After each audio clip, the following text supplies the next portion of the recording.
Hello, can everyone hear me? All good? Yeah? Hi. My name is Sebastian. You might know me as Sebastiside. I post guitar videos online and I have a YouTube channel and an Instagram page. So I think you might also know me because I've done collaborations with brands such as Neural DSP, Submission Audio, Boss. So you might have seen my videos on their websites. And yeah, that is what I do. I do this for a living now, which is, I am very grateful for you, all of you, and just being here. I'm super happy about this. And yeah, I am here because I want to talk about modern guitar and rhythm. So I just want to ask this question, like, how many of you have written a song? Can you raise your hands? Okay, that's like half of the people here. Amazing. Um, I'm gonna talk about rhythm because I feel like rhythm is the easiest thing to do when you're writing music. Let's say if I have a melody, it's a little bit hard because I have to find the notes that are in my head. So there's like an obstacle there. Whereas rhythm is just like super easy. You have a rhythm in your head and then you can just play it, right? Like whatever. You just hit anything, it works good. That's why I want to talk about rhythm, and I want to talk about the basics of rhythm. So the first thing is understanding the fundamentals, and this is really important, and you will see why. I'm gonna start from the very basics. So by the definition of rhythm. If you think about the definition of rhythm, it'll be quite a hard question because you probably never asked that yourself, something so specific. So the one I used for myself is rhythm is an organized pattern of sounds through time. So that's the definition of rhythm that I chose for myself. So I have a few rhythmic exercises so you can understand what I'm talking about. And I want to start with the very basics, which is subdivisions. So the exercises we're gonna do are gonna be in a time signature of 4/4. 4/4 basically means that you have 4 quarter notes per measure. That's it. 4 quarter notes per measure. If you say 4/8, that means you will have 4 8 notes per measure. Right? If you say 4/16, that means you will have 4/16 notes per measure or bar. That's it. It's not that hard. Well, it is a little bit hard. So if this is my quarter note, 1, 2, 3, 4, I want you all to clap 8 notes for me real quick. Okay? 1, 2, 3, 4. 1, 3, 4. Yeah, awesome. That's perfect. Okay. So here's when it gets a little bit interesting. Can anybody here tell me what triplets are? Someone. You. Oh, can you say again? In the span of 1 quarter note. Yes, almost there. So the definition of triplets is very interesting. It's basically fitting 3 equally spaced notes on the space of 2. That's it. 3 equally spaced notes on the space of 2. And it sounds simple, but it is really insane because you can apply this to anything. It is not putting you any limits, and it's just a basic definition. For example, you were playing 8 notes, 1, 2, 1, 2, 1, 2, 1, 2. Now I want you to play triplets. Just clap triplets. 3, 4. Yeah. 2, 3, 1, 2, 3, 1, 2, 3, 3, 1, 2, 3, 1, 2, 3. Good. That is a very basic definition of triplets. But it's only telling you, okay, when you have 2 notes, you put 1 in between, so you have 3 notes. And guess what? The triplet has 3 notes. And this means you can apply the triplet rule to the triplet in itself. And this blew my mind. So for example, 1, 2, 3, and in between these 2, you can put 1. So instead of you get it's like such a weird rhythm. And just by using the very basic definitions, you can come up with the most complex rhythms, and that is just so fascinating for me. So what I'm gonna do now is I'm gonna play a song. This is called Binomial. This is from my EP Reincarnate, and it is just using a bunch of triplets and a bunch of combinations of triplets that I will explain after I finish.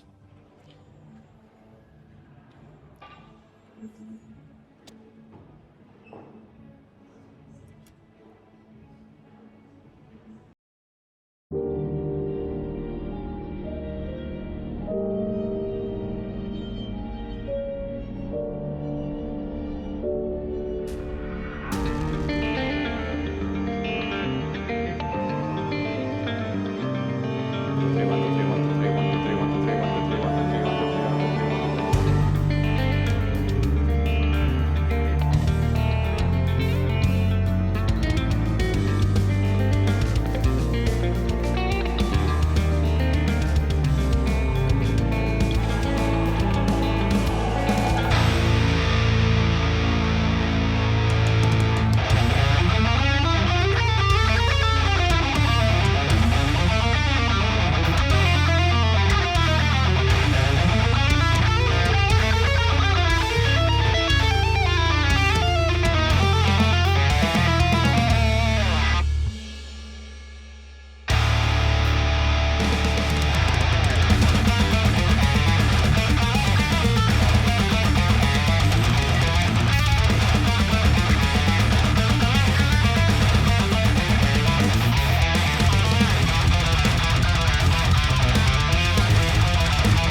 Yeah, awesome. Yeah, thank you. Oh, Sam, I don't hear myself at all. Can I have like some fallback or something? Yeah. Yeah, thank you. So this was Binomial. This is a song I wrote using just a lot of triplets. So the main riff is just 1, 2, 3, 1, 2, 3, 1, 2, 3, 1, 2, 3. No silences, no long notes, nothing. So that is the main riff. I can barely hear myself. This is a very echoey room. So hopefully you guys are getting the good sound. So I have a few explanations for the rhythms that I am playing. And I want to start with the 8 notes. So one next level of rhythm that you can do is, if you think about 8 notes, you can put silences. And you can put silences in every 8 notes that you want. So if I play 1, 2, 1, 2, 1, 2, 1, 2, right? Those are 8 notes. 1, 2, 1, 2, 1, 2, 1, 2. You can put silences, whatever you want, and as well as accents. So I'm gonna make you clap a few exercises here. I want you to clap 8 notes. So like 1, 2, 1, 2, 1, 2, 1, 2. Yeah, just clap 8 notes. 1, 2, 1, 2, 1, 2. Yeah, yeah. Those are 8 notes. 1, 2, 1, 2, 1, 2, 1, 2. Yeah, keep going. But then I want you to mute the first one. So just clap the second one. And it will sound interesting because it's like, yeah, it will be like, I'll do it. So it will be like 2, 2, 2, 2, 2, 2. Yeah. Yeah, exactly. So that is one of the many examples. And instead of that, you can put an accent. Instead of muting the first one, you can put an accent on the second one. So it will sound like this. 1, 2, 1, 2, 1, 2, 1, 2, 1, 2, 1, 2, 1, 2, 1, 2, right? If I play that, and I combine silences and accents, I will get something very musical. I'm just gonna play 2 chords. So 1, 2, 1, 2.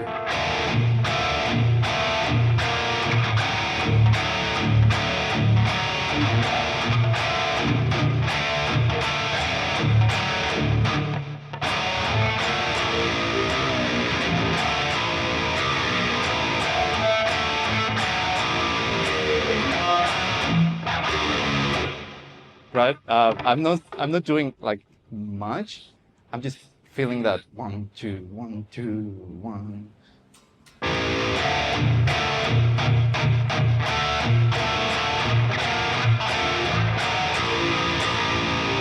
That's the example. If you play it faster, you can do like.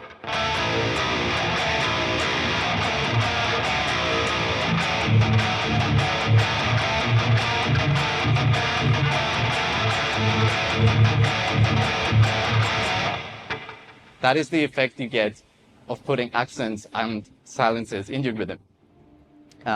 So what I do next is I like to practice my triplets. What happens if I put silences in my triplets now? Instead of 1, 2, I get 1, 2, 3, 1, 2, 3, 1, 2, 3, 1, 2, 3. So I want you all to clap triplets again, and I'm gonna tell you which of the 3 to not play. Okay?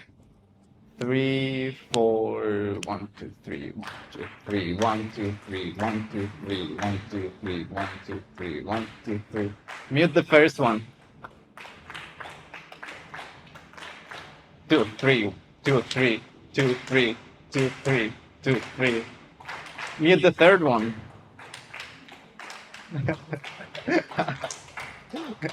1, 2, 1, 2, 1, 2, 1, 2. Mute the second one. 3, 4, 1, 2, 1, 3, 1, 3, 1, 3. Right? Awesome. Now you can do this with accents as well. So like, what if you accent the third one? Let's try that. Accent the third triplet, note of the triplet. 3, 4, 1, 3, 1, 2, 3, 1, 2, 3, 1, 2, 3, 1, 2, 3, 1, 2, 3, 1, 2, 3. The second one.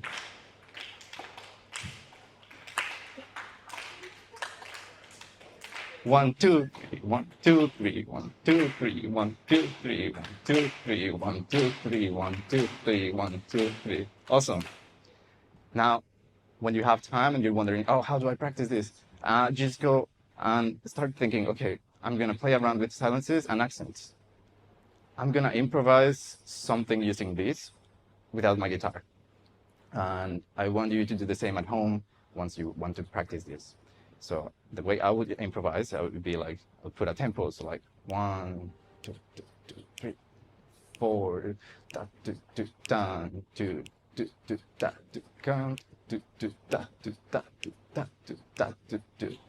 If I play it faster, it sounds really cool. So like 1, 2, 3, 1, 2, 2, da, do, da, do, do, do, do, dun, do, do, do, do, dun, do, do, do, do, count, do, do, do, do, da, do, do, do, da, do, do, da, do, da, do, da, do, da, do, do, da, do, do, do, 1, 2, 3, da, do, do, da, do, do.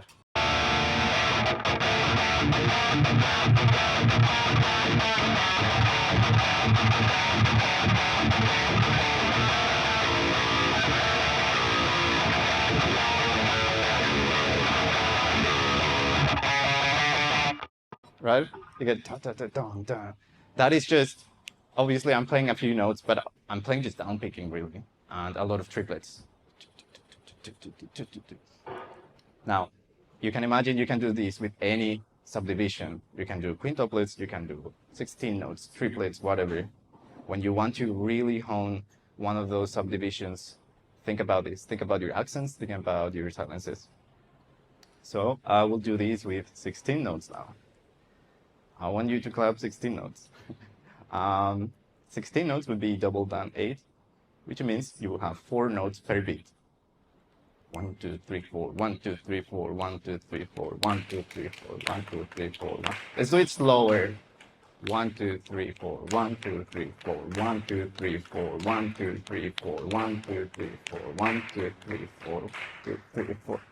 Mute the first one. 2, 3, 4, 2, 3, 4, 2, 3, 4, 2, 3, 4, 2, 3, 4, 2, 3, 4, 2, 3, 4, 2, 3, 4. Mute the fourth one now.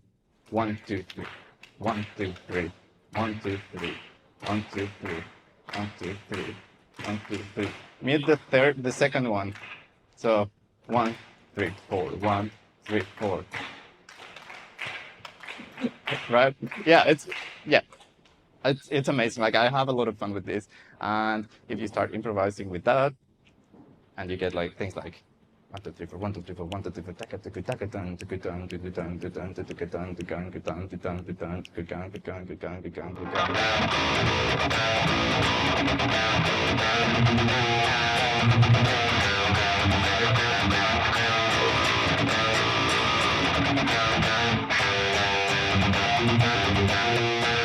Triplets now.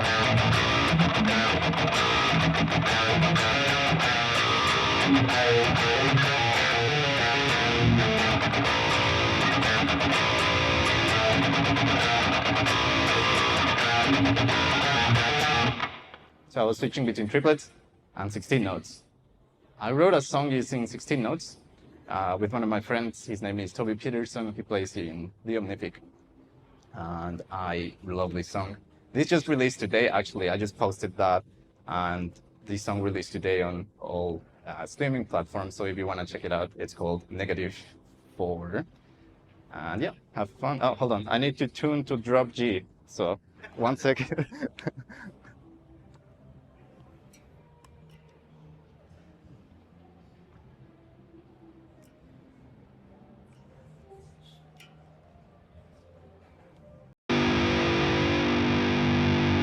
Okay, let's do it. Let's do it. Awesome.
Yeah.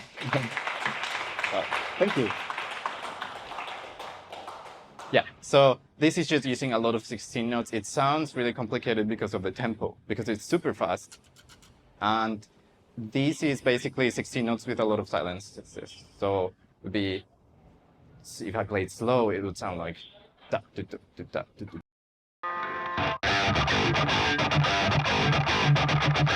But what I am thinking about is 1, 2, 3, 4, 1, 2, 3, 4, 1, 2, 3, 4, 1, 2, 3, 4, right? So yeah, when you have time, just practice your 16 notes and your triplets, and that is probably what I do the most in terms of rhythms. I take the very basics and then I try and play them with my own sort of twist. So I am wondering so far, do you guys have any questions, something that you want to ask or are wondering about? No? Okay. So I get a very common question that I get is, how do you choose the notes that you want to play? And that is a really interesting question because it's very personal, but I'm going to explain it the best that I can. So the way I choose the notes that I play is I like to put myself limits because there are too many notes that you can play. I like to put myself a limit of a scale. What it does is that it limits the amount of notes that you can choose from, basically. So if you choose a scale, that means you can only play 7 notes. That really helps me because otherwise I get overwhelmed with the amount of options. So for this example, I'm going to choose A minor. A minor is an easy scale because it doesn't have any flats or sharps. It's pretty simple. So I'm going to play the scale of A minor, and then I'm going to try and find a simple pattern, the most simple thing that you can find. This is going to be a bass line. That's going to be my foundation for the riff that I'm going to write or for the song that I'm going to write. So if I choose A minor and I choose a bass line, I can think about something like this, like, oh my God, I'm in drop G. Hold on.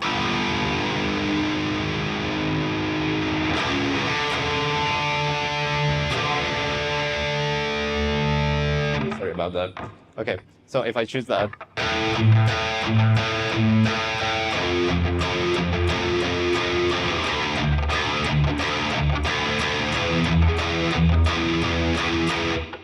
that is super simple. It's just 4 notes. This 1, 2. Super simple. Keep it like that because it will help you. It will guide you, and it's a very good guide.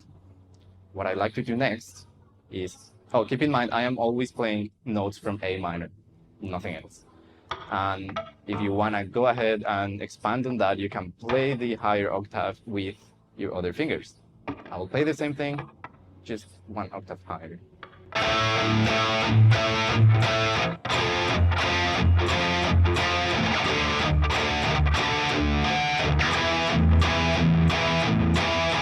Start playing with those 2 notes, like this.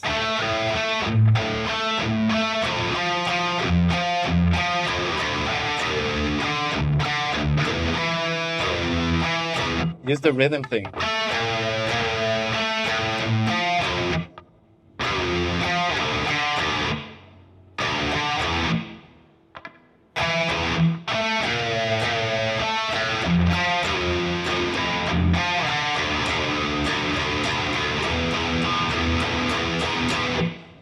That's one way of doing it. Super simple, but that's already something you could use for a song. Now, if you want to keep moving forward, you can say, oh, well, I have these fingers remaining, so I can use them somehow. So what I'm going to do is I'm going to slightly move the higher note a little bit. So, just a little. I'm going to play the same thing.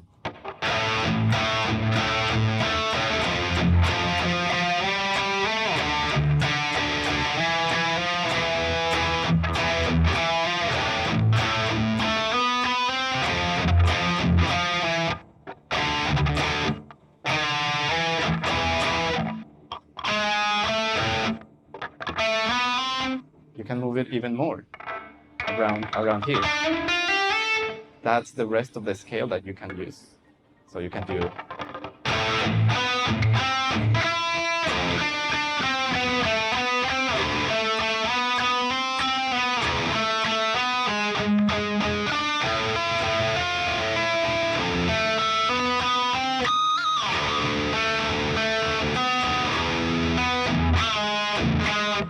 right? I am slightly making it more complicated, but that's helping me because I'm just using a simple 4-note bass line. That is how I write my things. And then if you want to play it faster, it starts sounding more like one of the things that I play. I'm gonna try and play it faster.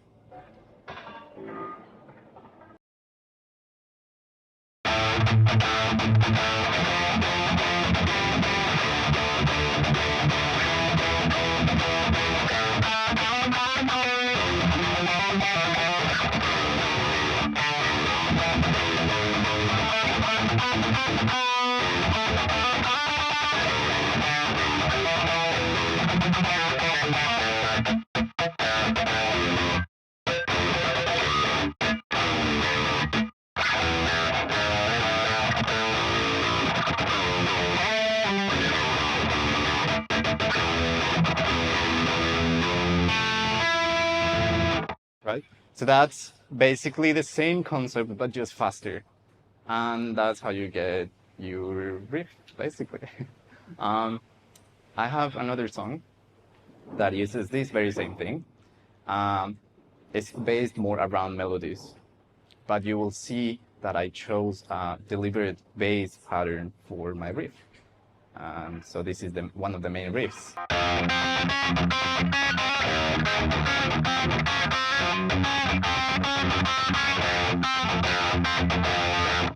I'm sure you can hear the bass line. I'm playing like...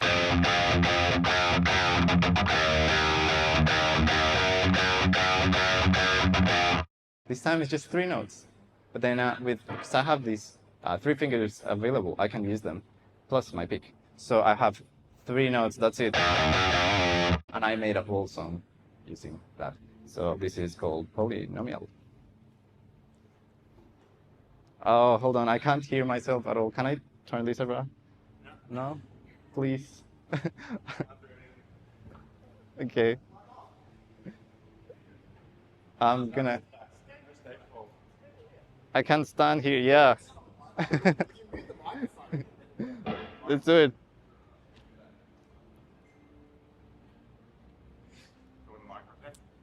Yeah.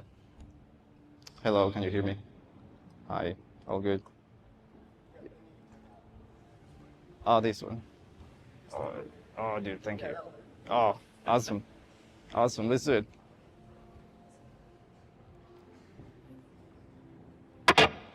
Ow. Let's do it.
Yeah, thank you.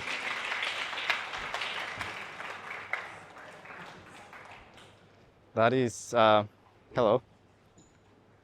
Thank you. That is way too loud. Yeah. Uh, yeah, this is called Polynomial, and this is using the very same concept I was telling you about. So this main riff is super complicated because it's really hard to remember because it has all of these runs, and it's basically just a simple baseline. And I know it looks complicated, but I am thinking about the same baseline.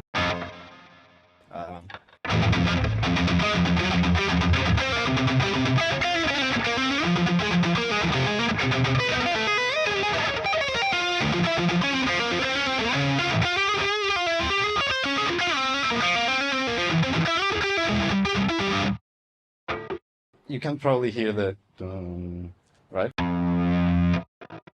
Right, all of those things. So just pay attention to that when you're practicing your scales. Just keep it simple. I know you have a lot of options. I know it sounds overwhelming, and I know it looks overwhelming, but remember to write like a simple bass line. And then if you can, even a melody. You can do this with a melody as well. You can play the melody with your upper fingers, with your other fingers, and then you can play bass line at the same time. And that will help you a lot when you're creating a riff or a song. So yeah, any questions so far? One question. Oh, okay. So the question was, I am using all of the fingers when I'm playing tapping. And the answer is no, I am using only these two fingers. So the pinky, yeah, the pinky is super hard to train because it's so like weak. So what I do is I hold the pick with these two fingers, thumb and index, and then I can use my middle finger and my ring finger. So what I was playing there was using only two fingers.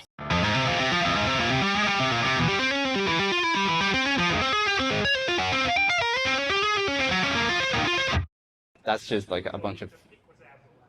My pick is out of the way. I'm not using my pick at all. I'm just tapping. I'm just tapping with two fingers. This. If I want to give you the example that I was using for the bass line, so I was playing this before.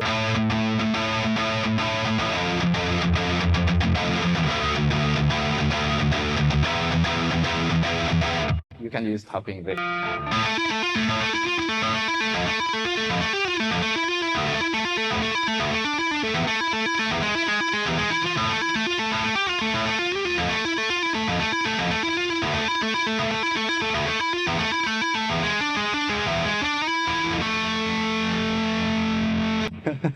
Yeah.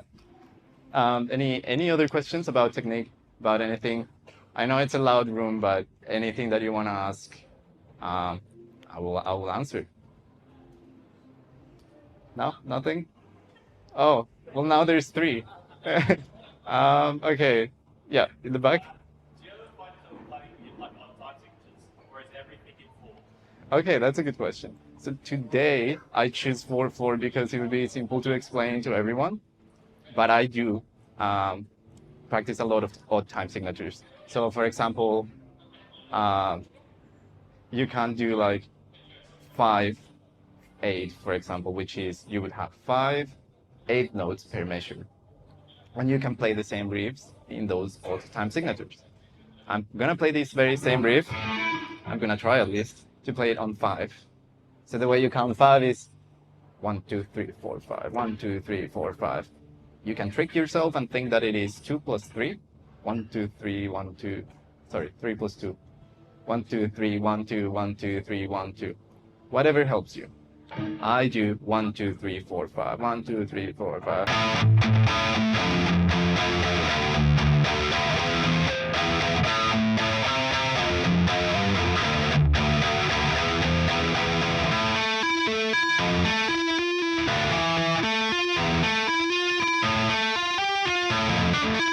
That's super difficult because you have to trick your brain. It's like, okay, you have to get used to the 5.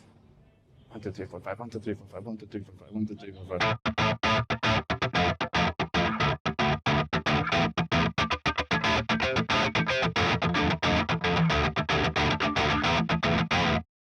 So yeah, that's the way I do it. I'm playing it very fast, so it sounds like 4. It's like 1, 2, 3, 4, right? Like it will sound like 4 sometimes, but yeah, get used to odd numbers like 5s, 7s, 9s, 11s. Yeah. There was another question. There was someone with a question. It was okay. Let's do you first. I've never seen those guitars until today. How do you find that different fretboard structure? Oh, what was the last thing you said? Sorry. I haven't really seen those before. How do you find playing that different fretboard? Okay. So the question was, how did I find this guitar, and if I find a difference between a normal guitar and the one with slanted frets? Yes. Basically, I started playing this guitar because it is headless, so it weighs a lot less, and because I carry my guitar with me all the time to my house, to my friend's house and everything. It's like, oh, this is such a good thing for me on my back because, yeah, it helps. And what the slanted frets do is that it gives you space for the lower string to resonate. That is the reason bass are so long. It's because they need space for the thick strings. So the thicker the string, the more space you need, and that is why you are you have slanted frets so that I can have more space on this string. That also means that I have less distance on my higher strings from here to here, so it is a little bit easier to play like vibrato and bends.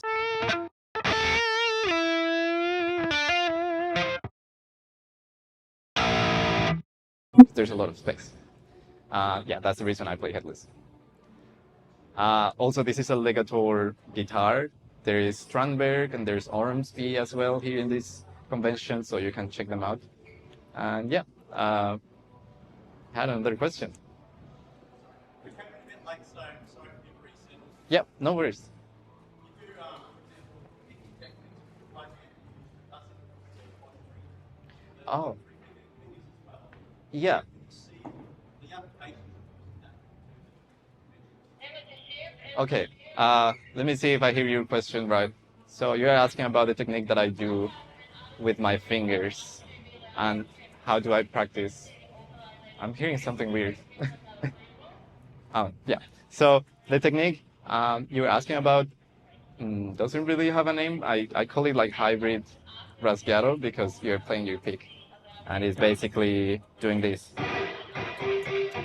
So it sounds like a fan. It sounds really weird.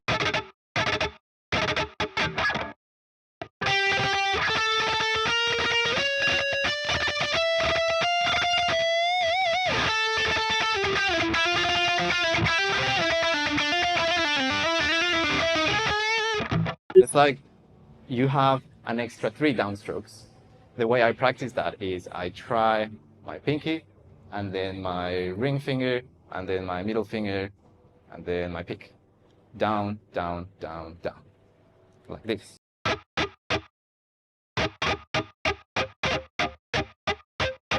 It's really, really hard, but you get like 1, 2, 3, 4, 1, 2, 3, 4, 1, 2. Eventually, you start getting comfortable with it, and then you can do like, yeah. I'm still practicing this because it's super weird, but I'm getting there. Yeah. Any other questions about technique or anything? Because I do wanna talk about technique for this last bit of the workshop. A lot of you ask me, okay, what techniques I am using? Are you using downpicking? Are you using upstrokes? What are you doing?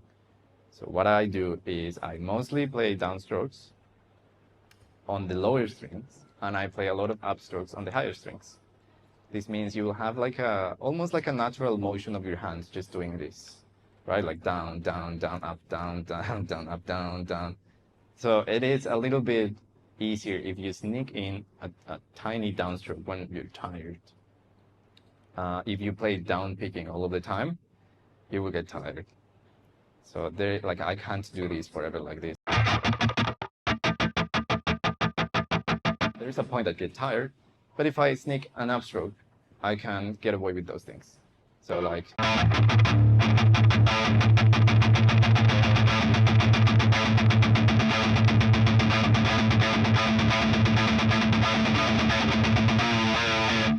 I am also sneaking like longer notes so that I can rest for like a tiny second, and that allows me to keep going down, down, down, down, down, down, down, down, down. That helps.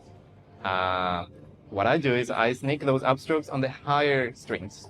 So on the same example I was playing, I play on the sixth string everything down, and on the fourth string I play everything up. So like this.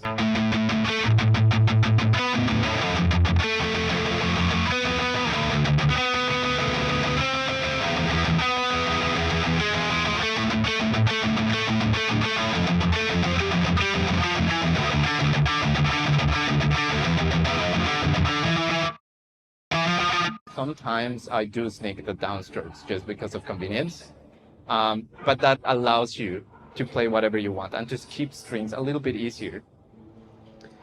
There are some players that use alternate picking for these type of things. The thing with alternate picking is that sometimes it gets really difficult to play this correctly, because alternate picking, I think alternate picking, in my opinion, is probably the hardest technique I know of, because you have down, up, yes, but then you have to be aware of the angle of the pick, right? This is called pick slanting. There's someone, Troy Grady calls this pick slanting, because the way you rotate your hand matters on alternate picking. If you are facing this direction, it matters. The motion changes, and some things are harder to play, some things are easier to play. If you're an alternate picking person, I would suggest, if you're having trouble with alternate picking, try and learn the same riff starting with an upstroke. If I were to play this with alternate picking, it would be really hard, but I could try.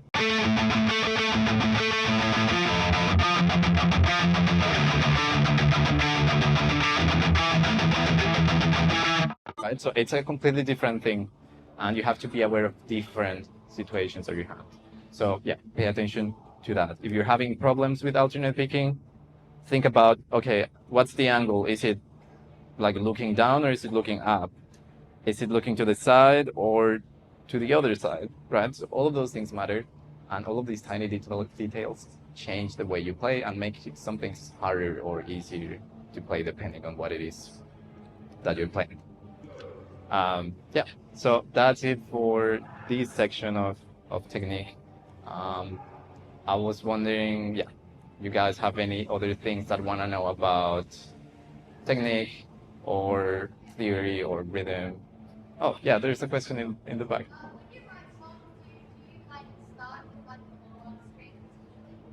Oh, sorry, say it again. Yeah, yeah. Okay, so the question was, when I start with songs, do I start with rhythm? I do a combination of both. Sometimes I have like a bass line in my head. I love bass, but I play guitar. So I have like a bass line in my head, but I have the rhythm. So right now I am thinking about a riff, like just now. I am talking to you, but I am thinking about like an idea I have. So like I start with the rhythm, but then I maybe think about a bass line. Very simple, very simple. So if I try and do this now, I will try it. So I will start with the rhythm. I can choose a rhythm of triplets. So 1, 2, 3, 1, 2, 3, 1, 2, 3.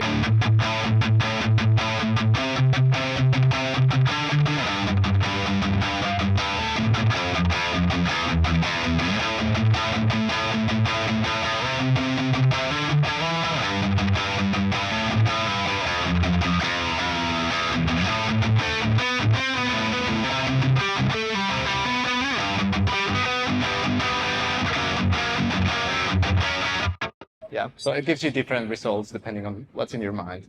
But yes, I really prioritize rhythm on top of most things. Yeah. Okay, so there's 5 minutes left. I